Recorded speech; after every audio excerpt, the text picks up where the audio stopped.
comenzar la siguiente mesa, la mesa de financiación del RAP, el coste real de la circularidad.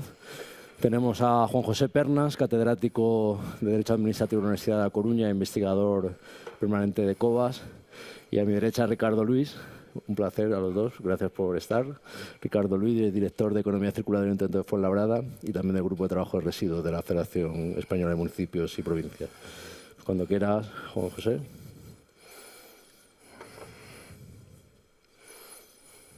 Buenas tardes a todos y a todas. Para agradecer la invitación cruzada para participar en este evento, que agradezco siempre especialmente, porque bueno, los profesores universitarios tenemos tendencia a estar en los despachos y a veces a perdernos la perspectiva, ¿no?, del conocimiento que se genera en otros ámbitos, ¿no?, de las administraciones públicas, de todos los actores que intervenís y que conocéis muy directamente lo que representa la aplicación de la normativa de residuos, y es imposible hacer cualquier valoración si no tenemos oportunidades como esta para escuchar y ver qué cuestiones se plantean en la práctica, ¿no? Bueno, el objetivo de mi presentación es hablar de la responsabilidad ampliada, particularmente de lo referido a la financiación y los costes, centrándome particularmente en lo que dice la Ley de Residuos, que afecta a todos los sistemas de responsabilidad ampliada del productor que se han ido desarrollando y que están por venir. Ahí está el marco de la responsabilidad ampliada del productor, ¿no?, de las exigencias de costes de financiación que tienen que asumir, y particularmente haré alguna referencia a la normativa de residuos, ¿no? Esto, no sé si... Vale. Bueno, como decía, voy a hablar un poco de la Ley de Residuos, ¿no?, y suelos contaminados, aunque aquí he incluido una frase de Cánovas del Castillo, ¿no?, es, como veis, histórica, ¿no?, que él decía, vosotros hacéis la ley y yo hago yo el reglamento, ¿no? Y es un poco esta cuestión tan relevante, ¿no?, la responsabilidad ampliada del productor, donde es cierto que la ley establece el marco de las obligaciones básicas, del contenido de la responsabilidad financiera, pero después es en los pequeños detalles, ¿no?, donde está el diablo, entre comillas, que es donde se deciden realmente los costes y la financiación efectiva, y a veces vemos diferencias entre ese marco de la Ley de Residuos y lo que finalmente se plasma en los reglamentos de desarrollo de cada uno de los sistemas de responsabilidad ampliada del productor, incluso a veces con ciertas incoherencias. Y saben que aquí la Ley de Residuos y los reglamentos se rigen por un principio de jerarquía. Un reglamento nunca puede contradecir previsiones de una norma de rango superior. Bueno, ¿qué es la responsabilidad ampliada del productor? Particularmente, ¿qué es el régimen de responsabilidad? Pues es una expresión del principio de quien contamina paga, ¿no? Y en ese plano, la Directiva de Residuos, que es la que establece el marco general, ahí están las exigencias básicas para el diseño de sistemas de responsabilidad ampliada del productor por parte de los Estados miembros, dice que es un instrumento económico orientado a incentivar cambios en el diseño de los productos con la finalidad de que se realice un uso eficiente de los recursos, ¿no? Por tanto, es instrumento económico orientado a los productores de los productos y particularmente a intervenir en ese dato que la Comisión Europea utiliza siempre, de que el 80% del problema está en la fase de diseño, un elemento a generar un incentivo para el ecodiseño, ¿no?, de los productos, que tiene una dimensión de carácter ambiental, pero que tiene también una dimensión actualmente que yo creo que no tenemos que ignorar, que es de naturaleza estratégica, ¿no? Los sistemas de responsabilidad ampliada del productor y las administraciones públicas implicadas en la gestión, ya no se trata solo de la gestión de residuos con una perspectiva ambiental, sino que son actores clave de la seguridad económica y la autonomía estratégica de la Unión Europea. Por tanto, los resultados no son solo resultados en términos de cumplimiento de objetivos ambientales, sino que son clave para reducir la dependencia de la Unión Europea de actores externos que son ricos en recursos. La Unión Europea no tiene materias primas vírgenes y en este momento lo que se refiere a la regulación de residuos y a los sistemas de responsabilidad ampliada del productor adquiere una dimensión económica y geoestratégica fundamental, ¿no? Yo creo que esto es importante tenerlo en cuenta. Bueno, ¿qué es el régimen de la responsabilidad ampliada del productor? Bueno, pues es las medidas que prevén las normas reglamentarias del MITECO con la finalidad de establecer la responsabilidad financiera o la responsabilidad financiera y organizativa en la gestión de los residuos que afecta a los productores de productos. ¿Cómo se cumple? Pues su cumplimiento no es individual, ¿no? Es a través de, como saben, de los sistemas colectivos de responsabilidad ampliada del productor. Hay un estudio de la Comisión Nacional del Mercado de Valores, un estudio sobre los envases del año 2024 muy interesante porque introduce por primera vez, yo creo, un cierto debate sobre los modelos, ¿no? Que damos a veces por supuestos, ¿no? El caso del modelo financiero, que implica básicamente yo pago y las entidades públicas organizan y gestionan la gestión de los residuos, o un modelo de tipo organizativo, donde se paga, pero además se gestiona directamente. En el caso de España tenemos un modelo mixto. La Comisión Europea dice que esto no se ve en otros territorios nacionales, en donde vemos el caso de Coembes, que financia modelo financiero, pero no organiza, y un modelo como el de COVID, donde depende de la situación, nos encontramos ante un modelo financiero o un modelo de tipo organizativo. La Comisión Nacional de la Competencia dice que este elemento no debería estar, y estoy de acuerdo, no debería estar en los procesos de negociación con los sistemas de responsabilidad ampliada del productor y las comunidades autónomas, y que debería ser una decisión de naturaleza nacional para elegir cuál es el modelo que permite hacer una gestión más eficiente. Esto es interesante. ¿A quién se dirige este instrumento económico? Pues como he dicho, esto parece obvio, es un instrumento económico destinado a modificar el comportamiento de un actor, que es el productor del producto. Hay otros instrumentos económicos en la Ley de Residuos que pretenden completar generando instrumentos económicos para otros actores. La tasa de residuo para el ciudadano, el impuesto de vertido para las entidades públicas y la responsabilidad ampliada del productor para los productores de producto. De hecho, la Directiva 2018 justifica que hablemos de responsabilidad ampliada del productor porque dice que los consumidores no tienen capacidad de control sobre la cantidad y el tipo de envases que se ponen en el mercado. Por eso es una responsabilidad del productor. Y en este sentido, decir que no es un instrumento económico, creo que aquí ha habido un relato histórico en España, yo creo que erróneo. No es un instrumento económico para modificar el comportamiento de las entidades locales y de los ciudadanos, porque no genera ese impacto. No genera ese impacto en el cambio de comportamiento. Hay instrumentos específicos que sí generan ese impacto, como la tasa de residuos o el impuesto de vertido e incineración de las entidades locales. También es cierto que estos instrumentos no son para modificar el comportamiento de los productores de productos, ni la tasa de residuos ni el impuesto de vertido, ¿no? Las entidades públicas y los ciudadanos podrían decir, pero es que parte de esta responsabilidad es del productor del producto, compartamos la responsabilidad. Por tanto, la reflexión cabe en los dos planos. ¿Qué costes deben ser asumidos? Bueno, aquí he puesto la ley de conservación de los costes, ¿no? De la energía, ¿no? Que la trasladamos aquí, los costes no se crean ni se destruyen, solo se trasladan. Es decir, que cuando hablamos de costes, cuando uno no lo asume el otro. Son vasos comunicantes, ¿no? Cuando no lo asumen los productores, pasan a los presupuestos municipales de las entidades públicas o a la tasa de residuos de los ciudadanos. Y cuando extendemos, como parece ser la inercia, el desarrollo de sistemas de responsabilidad ampliada, esos vasos comunicantes trasladan la responsabilidad de los costes a los productores, no costes nuevos, sino los costes de la gestión que estaban siendo asumidos por otros actores. Extensión progresiva, ¿no? de los nuevos costes y productos. Nuevos costes, la fracción resto, la limpieza de las vías públicas, la limpieza del littering, el plástico, es la tendencia que estamos advirtiendo, y también de nuevos productos, ¿no? La nueva regulación sobre tabacos, la pendiente sobre plásticos de un solo uso, no envases, sector textil. Hoy hemos visto que está ya en el procedimiento del TRIS ese borrador modificado en esta materia. Sí, hay un proceso creciente de extensión de la responsabilidad ampliada del productor a nuevos sectores. Una parte por el impulso de la Unión Europea, otra parte porque los Estados nacionales están habilitados a desarrollar motu propio sistemas de responsabilidad ampliada del productor. Y además tenemos nuevas previsiones, ¿no? El reglamento de envases amplía los costes, extendiéndolos a nuevos costes como el etiquetado de contenedores o los estudios de composición, y también una referencia que está más escondida, la necesidad de que estos sistemas de responsabilidad ampliada del productor financien medidas de reducción y de prevención de residuos. Por lo tanto, hay, esa, como digo, tendencia generalizada al incremento de la extensión de los costes y la extensión de nuevos productos incluidos en este ámbito. Bueno, por tanto, tenemos modelos de financiación en la RAP público-privada y privada, ¿no? Los sistemas de responsabilidad ampliada del productor sin intervención pública es un modelo de financiación en la práctica privada, que afecta al productor consumidor, al principio de quien contamina paga, y de facto en los sistemas donde hay intervención pública, los costes de gestión, los costes reales de gestión, pues hablamos más bien de un sistema de financiación público-privada, porque hay costes de los costes reales que no son asumidos por los productores de productos, salvo si se implanta un sistema de devolución, depósito y retorno, que supone ya trasladar, casi dejar fuera del servicio público determinados tipos de materiales y trasladar la gestión, el coste, la organización, la financiación completa a los productores de productos. Algunas reflexiones sobre las necesidades de seguridad jurídica, que es un poco lo que hemos visto durante todo el día de hoy y que podemos trasladar a la experiencia, en la gestión, en la aplicación de la normativa de envases y que son parte de las reclamaciones que se están dando en las negociaciones de los convenios, ¿no?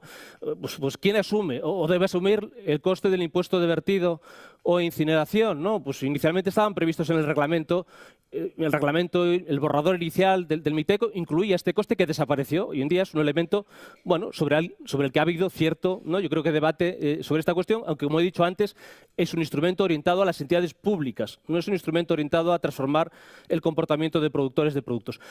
¿Cómo se computan los costes asociados a la recuperación de envases efectivamente recuperados en la fracción resto? Otro elemento de discusión intenso sobre cómo se articulará, que seguramente se introduzca para dar claridad efectiva ese concepto de envases efectivamente recuperados, ¿no? ¿Cuál es la amplitud, el alcance de esos costes, ¿no?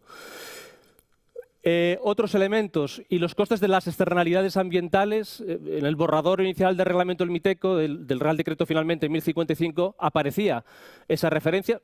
Se ha eliminado, pero por ejemplo lo encontramos en la regulación de pilas como un coste, el coste de impacto ambiental, que debe ser también asumido por los productores de productos. O qué pasa con los costes de envases que están en otras fracciones, con las nuevas fracciones, los biorresiduos, ¿no? Son, insisto, cuestiones que se plantean y que seguramente habrá muchas más, pero que se están dando algunas de ellas en la práctica, ¿no? Y finalmente, también una reflexión sobre si es adecuado vincular los costes, la determinación de los costes al cumplimiento de los objetivos de recogida separada. La fracción resto, el cumplimiento de los objetivos de recogida separada, limita la responsabilidad de los productores al 50%. Bueno, esto es un incentivo real a la mejora. Bueno, yo creo que hay algunas cosas que, insisto, necesitan cierta reflexión. Bueno, ¿deben asumir los productores de productos a través de los sistemas los costes reales? No. No tiene la obligación jurídica de asumir los costes reales efectivos de las entidades públicas en la gestión de residuos. ¿Otros instrumentos sí que remiten a los costes reales? Sí. El ciudadano tiene que asumir los costes reales en la tasa y las entidades públicas tienen que asumir el coste completo, también del impuesto de vertido. Es cierto que hay una interferencia ahí en términos de corresponsabilidad de los productores de productos, pero ahí no hay corresponsabilidad financiera. ¿Qué tipo de costes deben de subir? Son costes limitados. ¿Limitados por qué? Por dos factores. En primer lugar, son costes necesarios para una gestión eficiente. Por tanto, los costes ineficientes deben ser asumidos por las entidades públicas. Los encarecimientos artificiales del coste, si los hay, deben ser asumidos no por los productores de productos. El problema de la determinación de costes. Yo creo que el sistema de negociación no sirve. Me puedo equivocar, pero yo creo que para la determinación objetiva de costes, del coste necesario para una gestión eficiente, no sirve. Puede servir para determinar el coste que estoy dispuesto a pagar y tú estás dispuesto a aceptar, pero no sirve para una determinación objetiva de costes, y ahí creo que el caso del Estado francés es una referencia. A través de la agencia ADEME de Medio Ambiente, que depende del Ministerio de Medio Ambiente, hace el trabajo de determinación armonizada, estandarizada de los costes de referencia que deben de utilizarse para el cálculo de los costes. Y es realmente, bueno, que podríamos trasladar al caso de España, esa determinación pública y objetiva de costes de referencia, pues por ejemplo a la Comisión Nacional de la Competencia, que podría establecer bueno, pues esa función, lógicamente con procesos participativos que permitan también escuchar a los actores implicados. La Comisión Nacional de la Competencia ha hecho algunas recomendaciones para mejorar las negociaciones, que es un poco el problema que está retrasando la aplicación de la responsabilidad ampliada del productor, generando, además, yo creo, un proceso de pérdida de confianza entre los actores importante. Convenios tipo, no tenemos un convenio tipo oficial jurídicamente vinculante que debe ser utilizado en las negociaciones. Hay un convenio tipo, creo, de la Comisión de Residuos, pero bueno, en fin, creo que ahí el caso francés también es una referencia para simplificar esos procesos de negociación. Mayor grado de detalle regulatorio, estas dudas sobre los costes que comentábamos anteriormente, y finalmente también en las recomendaciones de la Comisión, organismos independientes que fomenten la coordinación, la supervisión y la resolución de los conflictos. A veces habla de órganos independientes, a veces el texto habla de organismo público. Es cierto que el reglamento de envases da las dos posibilidades, ¿no? Bueno. Y finalmente, mayor transparencia. Tenemos aspectos donde hay implicación de actores públicos y privados con grandes costes para la administración pública, donde hay una transparencia absoluta. En un contrato de recogida podemos saber hasta la última persona que ha intervenido elaborando el último informe. Pues bueno, yo creo que en los procesos de negociación con las entidades públicas, algo más de transparencia yo creo que podría contribuir a profesionalizar este proceso. Y la segunda limitación, primera limitación, solo pago de costes efectivos, la ineficiencia la paga el sector público. La segunda limitación, vía reglamentaria, cuando se aprueba el reglamento respectivo, ahora el reglamento que está en proceso de aprobación del sector textil, ahí el Ministerio puede introducir limitaciones de la responsabilidad económica, por ejemplo, por razones de proporcionalidad económica. ¿Qué dice? Unos mínimos que deben ser asumidos sí o sí. ¿Y quién asume el resto? Pues lo asumen los distribuidores. Necesaria justificación en el expediente. Ahí creo que los reglamentos pues, tienen que hacer un trabajo de justificación de la aplicación de estas limitaciones y dejar más claro la aplicación, que son los dos únicos elementos que permiten la limitación de la responsabilidad, la eficiencia y, en segundo lugar, vía reglamentaria a través de una reducción por razones de la proporcionalidad, pero trasladando el coste a los distribuidores, ¿vale? Por tanto, bueno, la ecomodulación, me he pasado, ¿no? La ecomodulación, simplemente indicar el sistema que vemos que se va repitiendo en algunas normas reglamentarias de la responsabilidad ampliada del productor, una ecomodulación que se descarga en los scrap y después vemos una revisión que va a realizar el MITER, 4, en otras normas 5 años, en las que va a determinar pues, si está funcionando este sistema de ecomodulación en la práctica por parte de los scrap y la posibilidad, en algunos casos, no en otros, en el tabaco no aparece esa referencia, la posibilidad de dotarlo de carácter vinculante. Y vemos la evolución de algunas normas sectoriales que van introduciendo la ecomodulación obligatoria, como por ejemplo el Reglamento 2025 de envases, el Reglamento de la Unión Europea, que incorpora la ecomodulación con relación a los rendimientos en términos de reciclabilidad y la propuesta de RAP para el sector textil, que siguiendo la directiva incorpora el ecodiseño o también la posibilidad de incorporar elementos de ecomodulación en las tarifas vinculadas a las dinámicas de la moda rápida. Y finalmente, para ir al sector público, yo creo que hay un elemento importantísimo de avance en términos de profesionalización. Hay grandes profesionales en el sector público, pero no suficientes, por tanto hay un problema de capacidad efectiva y ahí hay varios elementos que se pueden indicar. Por ejemplo, estandarización técnica de modelos eficientes, como hace ARERA, que es una agencia italiana que diseña los pliegos tipo de naturaleza técnica para su aplicación estandarizada en todas las administraciones públicas. Diseña también procedimientos uniformes de determinación de los costes para darle carácter objetivo para los contratos públicos, pero también nos sirve en este ámbito. Planificar. Yo creo que hemos tenido un gran problema de planificación de los procesos de negociación desde el sector público, ¿no? No podemos llegar a la negociación después de haber cambiado un contenedor. Tiene que haber una fase de planificación y eso requiere estructuras administrativas diferentes. He dicho, hay grandes profesionales, pero tenemos estructuras administrativas seguramente que no están preparadas para este contexto regulatorio de cambio tan intenso, ¿no? Disponibilidad de técnicos y de tiempo suficiente para dar a esto carácter prioritario y un elemento que yo siempre reprocho mucho a las entidades públicas, particularmente a las entidades locales, que es que sean mucho más activos en los procesos regulatorios. Una posición propositiva con una buena base de conocimiento técnico jurídico para participar en las modificaciones, en los procesos de aprobación de las normas por parte del MINTER.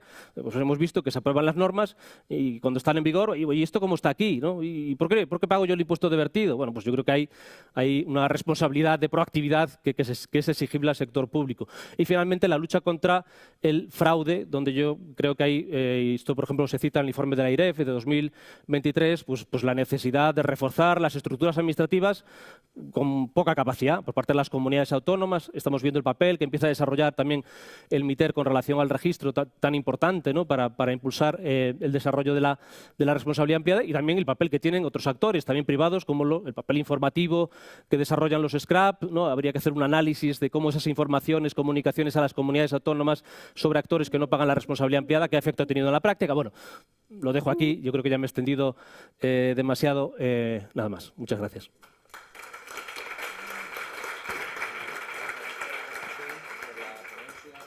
Y voy a soltar la primicia, porque el próximo número de Industria Ambiente vais a poder escribir un artículo de él, así que cualquier duda también ahí lo vais a tener y a ver si nos da tiempo a unas preguntas. Ahora pasamos la palabra a Ricardo.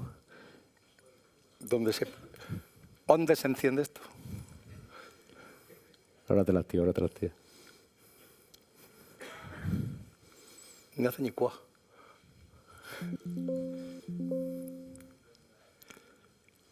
Un segundo, perdón. ¿Dónde está? Ya aparece, Ricardo. Ya está, ¿no? Bien, vamos allá. De abajo.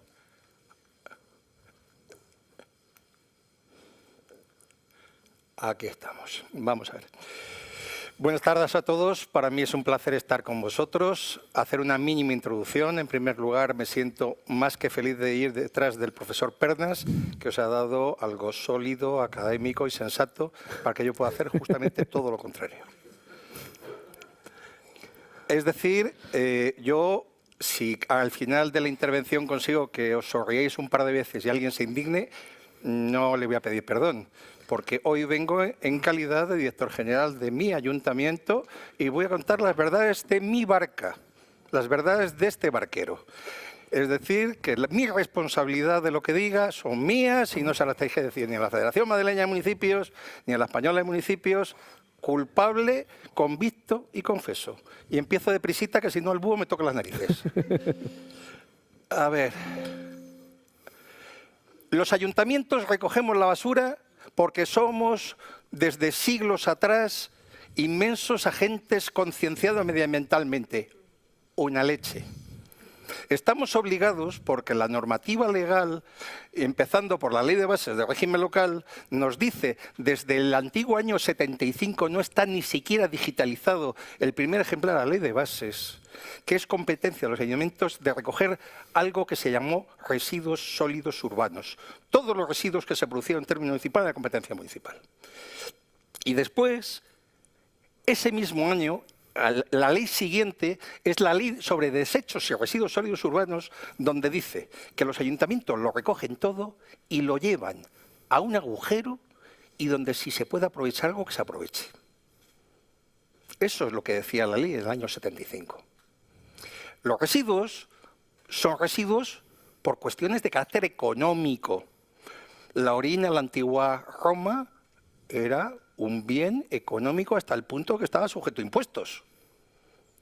La lana, que fue el oro blanco de la Castilla medieval, ahora es un residuo que los pasan canuta los ganaderos para poderlo hacer.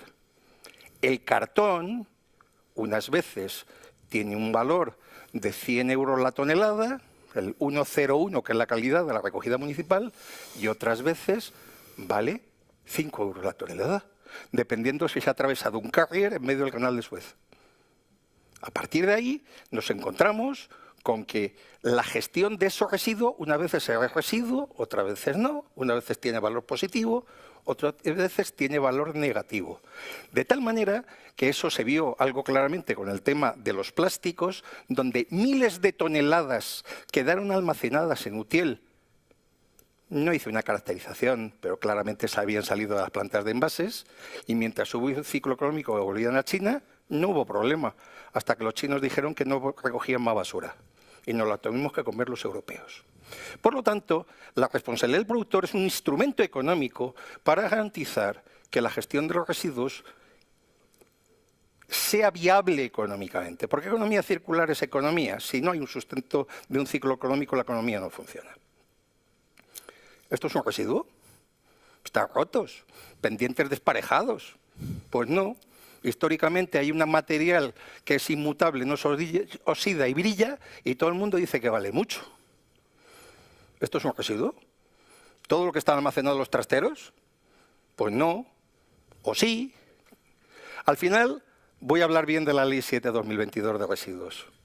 Un residuo es cualquier sustancia o objeto que su poder deseche o tenga la intención o la obligación de desechar. Y esa es mi obligación, hacerme cargo de ese residuo. Claro, aquí en esta Ley 7/22 habla de que esos viejos residuos sólidos urbanos, cada vez que leo eso en algún sitio, dice, eso está muerto desde el año 85. Los residuos son o domésticos, o comerciales, o industriales. Y la definición de residuos sólidos urbanos no existe, aunque esté impregnado profundamente en las administraciones públicas. Yo no tengo por qué recoger los residuos en un industrial, por su obligación. Y no todos los residuos que hay en el municipio son de competencia municipal. Nosotros tenemos competencias obligatorias en la recogida, transporte y tratamiento de los residuos domésticos. de los que salen de los domicilios y de las actividades económicas de una forma muy, muy, muy limitada y controlada, en un sentido o en el otro. Y no son competencia municipal, ni los residuos comerciales, ni los residuos industriales. Lo que pasa es que sí siguen apareciendo, por unas circunstancias de inercia, en nuestros flujos municipales, este tipo de residuos. Hay una, yo considero, y es una frase que quien me conoce digo algunas veces con demasiada frecuencia, que la caída del muro de Adriano fue una tragedia para la civilización. La traducción de esa lengua bárbara al castellano del término municipal vaste, donde habla de residuos que se ha traducido como residuos municipales, es los residuos que se producen en el municipio, no que sean competencia del ayuntamiento. Porque en el Municipal Paste de la Unión Europea, los residuos municipales de la Ley 722 es solamente un principio de carácter estadístico. Y hay una situación donde la ley dice a los ayuntamientos que estamos obligados de forma con carácter general que los residuos se recogen por separado. Y nos dicen que además no tenemos que recogerla de forma separada, sino que lo tenemos que hacer con un planteamiento de alta calidad y en gran cantidad. Es decir, no lo tienes que hacer, sino nos ponen deberes que nos auditan. Y dicen que tienen que ser obligatorios papel, metales, plásticos, bioresiduos, textiles, aceites de cocina usados, residuos domésticos peligrosos y residuos voluminosos, muebles enseres, y nos ponen plazo. Nos dan más competencias, nos dan más obligaciones y aquellas otras fracciones que se terminan reglamentariamente. Esto es el ejemplo de Fuenlabrada. Está en información pública, podéis entrar. Anuario estadístico de Fuenlabrada. 41 recogidas selectivas en 70 flujos logísticos diferentes. Y lo hago mal. Tengo que mejorar alguna cosa. Bueno, pues todo esto tiene costes. Costes, pasta, economía. Hay que aplicar el principio de quien contamina paga. Y ese principio de contaminado paga, hay que estudiar los costes de la gestión de los residuos, incluidos las infraestructuras, las emisiones de efecto invernadero y todo lo que tenga que ver con la gestión de los residuos. Y además se han añadido instrumentos económicos porque durante años España en general lo hacíamos mal, porque lo hacíamos mal, salía más barato que hacerlo bien y encima no pasaba nada. Por lo tanto, ¿por qué hacerlo bien? ¿Por qué hacerlo bien? ¿Por qué gastarte 260 euros como me gasto yo en tratar una tonelada de colchones si en el vertedero me van a cobrar 50? A eso sí, haciendo trampa, pero si nadie me pilla, esto es como lo de ir a 180 por una carretera. Qué bien, si no me pilla la Guardia Civil. El problema es que han puesto radares y la Unión Europea nos amenaza con sacudirnos su stock y nos van a dar, porque nos lo merecemos además. Todos, el conjunto de la sociedad española y sus instituciones estamos incumpliendo desde hace mucho tiempo y no será porque la Unión Europea no nos haya avisado. Entonces nos encontramos con que aquí hay una situación donde se han introducido elementos económicos porque hacerlo mal no salga barato, que es el impuesto al vertedero, el impuesto al depósito con su orden correspondiente, el cálculo de los costes de emisiones de gasto invernadero y algo muy importante, la indefinición que tenemos por medio de que el rechazo de las plantas de tratamiento de envases ahora y en el futuro de otros residuos recogidos selectivamente, ¿quién lo paga? Y tal y como estamos ahora mismo, el tema es que lo que diga el juez, porque estamos en unos puntos absolutamente difíciles de interpretar.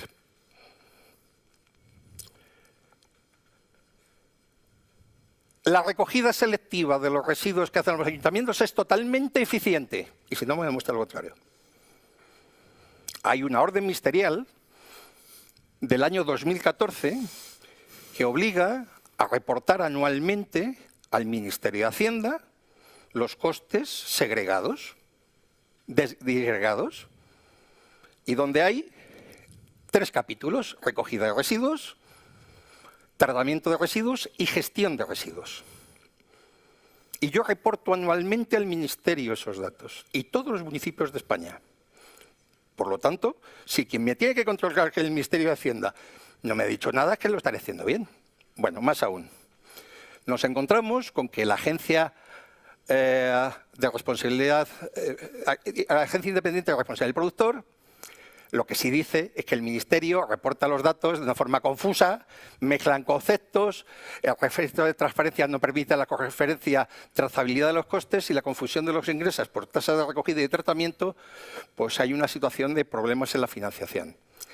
Pero claro, los ayuntamientos somos una administración local más. Tenemos por un lado una situación donde está el Ministerio, pero que la gestión de los residuos está delegada en su inmensa mayoría a las comunidades autónomas, que hacen, en muchas ocasiones, de guardias de tráfico, porque no recogen un kilo de basura, ¿eh? La recogemos nosotros. Que al final, en muchas ocasiones, yo que estoy en la Comisión Nacional de Residuos, digo, aquí todo el mundo me dice que lo hago mal, hazlo tú. Hazlo tú. Bueno, la cuestión es que, al final, aquí viene lo que empalmo con la brillante intervención del profesor Pernés. Las cosas, hacerlas bien, cuestan dinero. Entonces, lo primero que hay que hacer es establecer una financiación. Y esa financiación se plantea con un cálculo de un estudio económico-financiero. Os invito a visitar el que hemos hecho en Fuenlabrada, donde aparecen claramente algo tan sencillo como ingresos y gastos. Gastos, todo lo que se tiene que gastar ligado a la consecución de los objetivos que tenemos que hacer. Y los ingresos son los derivados de la aplicación de la responsabilidad ampliada del productor y la venta de materiales y de energía. Es decir, que hay una situación donde todo aquello que tenga que asumir la responsabilidad del productor, lo ingreso en un proyecto de gasto independiente. Dentro de unos días voy al Instituto Nacional de Administraciones Públicas, porque esto rompe con un principio que nuestros interventores tienen muy metido, que es el principio de caja única, cuanto la responsabilidad del productor es un gasto, o mejor dicho, un ingreso finalista, ligado al motivo por el que te pagan, y que en muchas ocasiones no se produce. Y aquí también aparece que esa tasa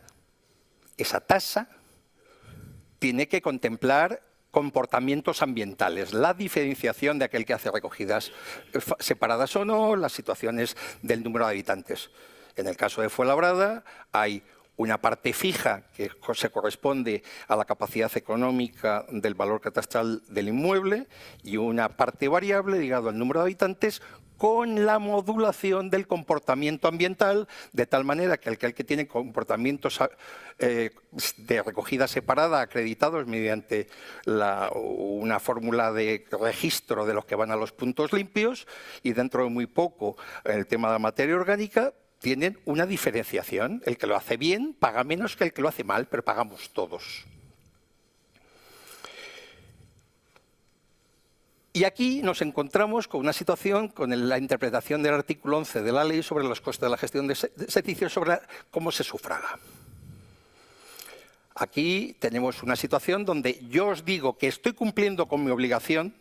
Yo recojo ropa, yo recojo residuos de envases comerciales que van en mi flujo doméstico, yo recojo voluminosos.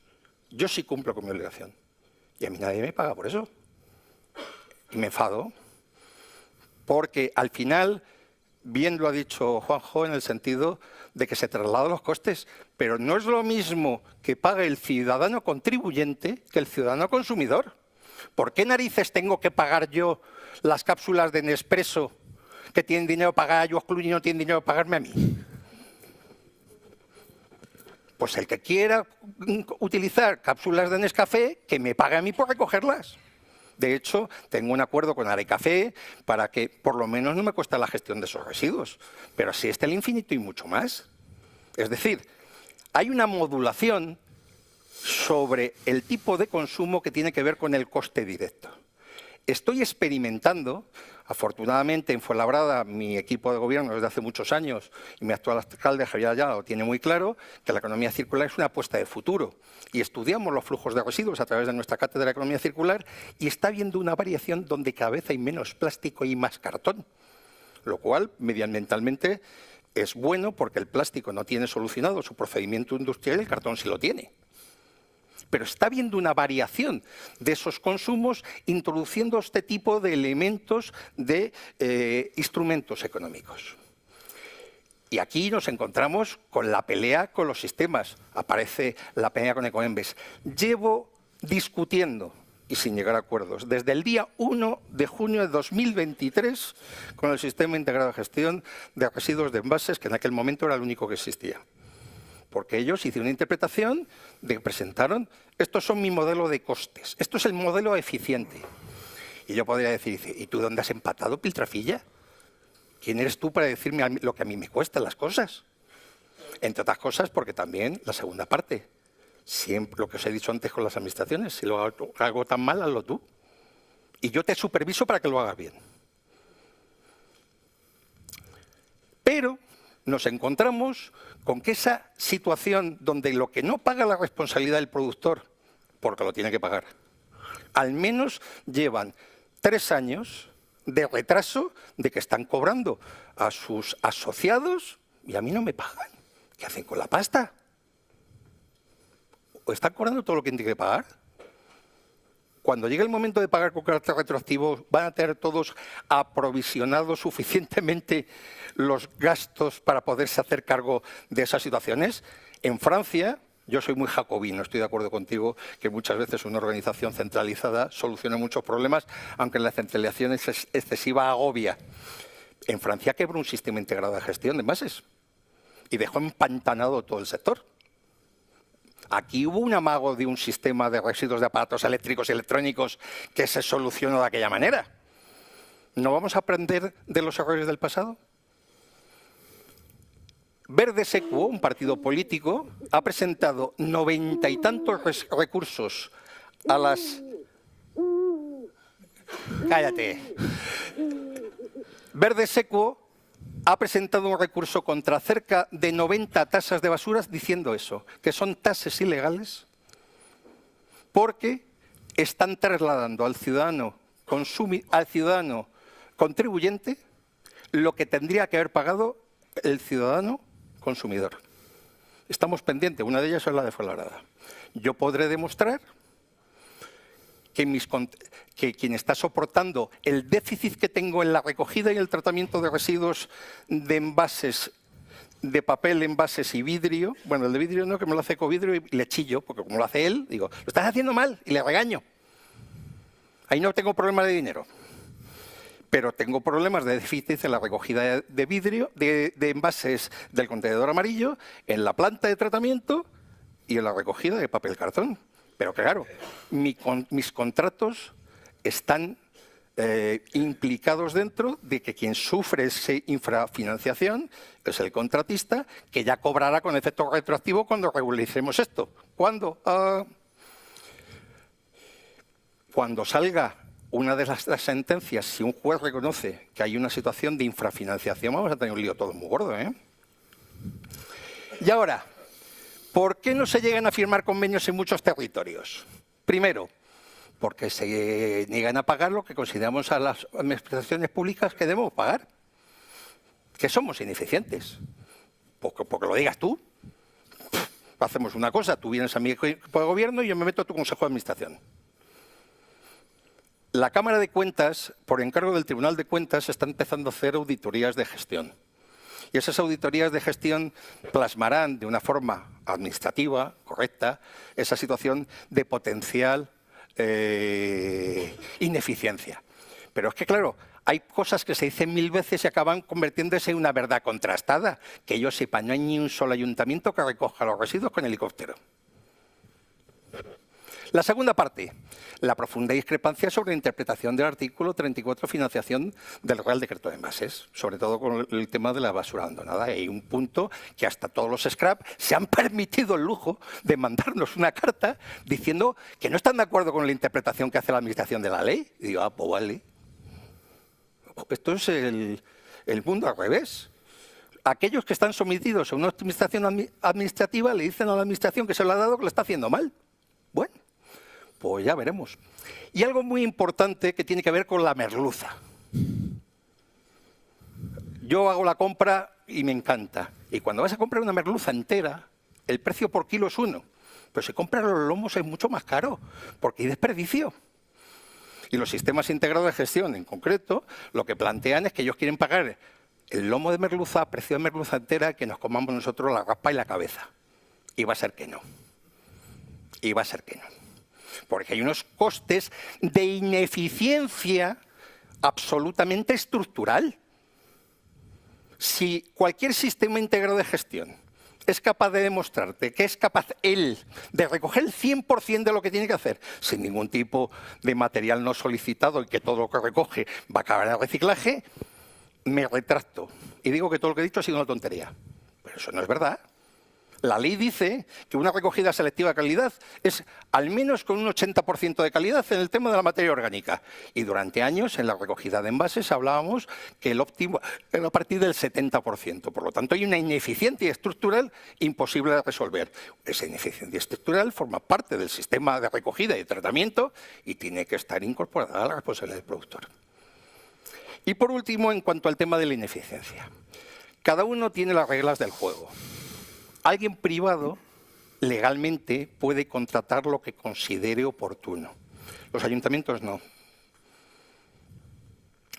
Los ayuntamientos estamos sujetos a la Ley 9/2017 de contrato del sector público, por la que se transponen las directivas europeas de contratación. Para empezar, tenemos que tener un precio cierto.